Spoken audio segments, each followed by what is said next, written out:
বাঁচাও। আচ্ছা ভাই রাখ, তাহলে পরে কল দিস। ঠিক আছে ভাইয়া। চাচু আরে নীরব, চাচ্চু, আরে ও এখানে কি করছে? আমি দেখছি, দাঁড়াও।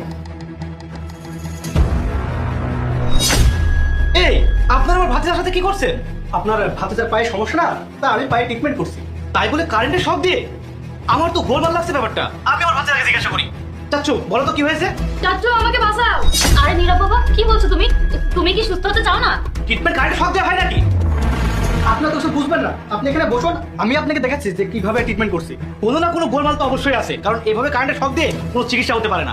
ভাই আমরা সত্যি বলছি, আমরা সত্যি নীরবের ট্রিটমেন্ট করছি। তোমার যদি বিশ্বাস নয় তুমি নীরবের কাছ থেকে শোনো। বাবা তুমি বলো তো।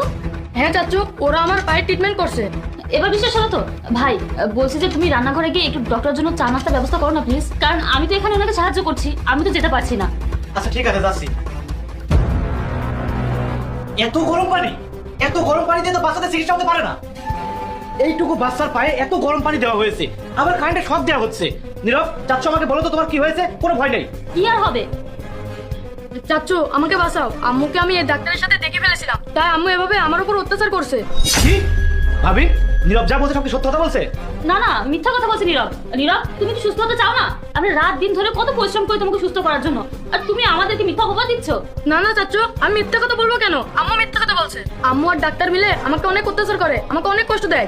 ভাবি, নীরব সব কি বলছে? তুমি ভাইয়াকে ঠকাচ্ছ? হ্যাঁ ও সত্যি বলছে। আর তুই যখন সবকিছু দেখে ফেলেছিস তাহলে তোকে আর মিথ্যা বলে কি লাভ? আর তোর ভাইয়াকে আমি ঠকাবো কি? তোর ভাইকে তো আমি কোনোদিন ভালোই বাসিনি। আর এই যে এই ডাক্তারকে দেখতে পাচ্ছিস না, একে আমি অনেক আগে থেকেই ভালোবাসি, বুঝতে পেরেছিস? তোর ভাইয়ের ছেলে আমাদের দুজনকে একসাথে দেখে ফেলেছে, তাই ওর মুখ বন্ধ করার জন্য আমরা এগুলো করছি। আচ্ছা শোনো না, এখন কি হবে? আগে তো একজনকে সামলাতাম, এখন দুজনকে সামলাতে হবে। তুমি কোনো চিন্তা করো না, আমি দেখছি।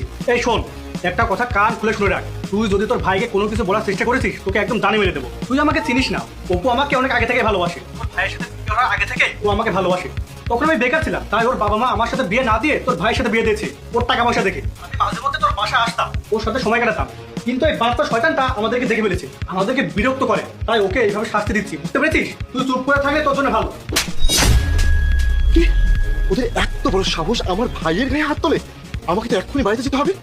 আর ওরা আমার ছেলেকে ট্রিটমেন্টের নাম করে এরকম অত্যাচার করছে।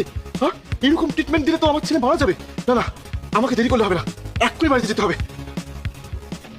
তোমরা কিন্তু ভুলে যেও না, আমার ভাই একজন পুলিশ অফিসার, তোমাদের কিন্তু ছেড়ে দেবে না। তোর ভাই একজন পুলিশ, সেটা আমি খুব ভালো করে জানি। তুই যদি তোর ভাইয়ের সামনে একটা শব্দ বের করেছিস, তাহলে বাচ্চাটাকে একদম দানে মেরে ফেলবি। না না প্লিজ, নীরবকে ছেড়ে দাও, আমরা ওকে অনেক ভালোবাসি। আরে কিছু শোন, তুই যদি তোর বাবার সামনে মুখ খুলেছিস, তাহলে তোকে দূর থেকে সরিয়ে দেবো। না না, তোমরা ওর কিছু করো না, আমরা ওর ভাইয়ের সামনে কিচ্ছু বলবো না। ঠিক আছে।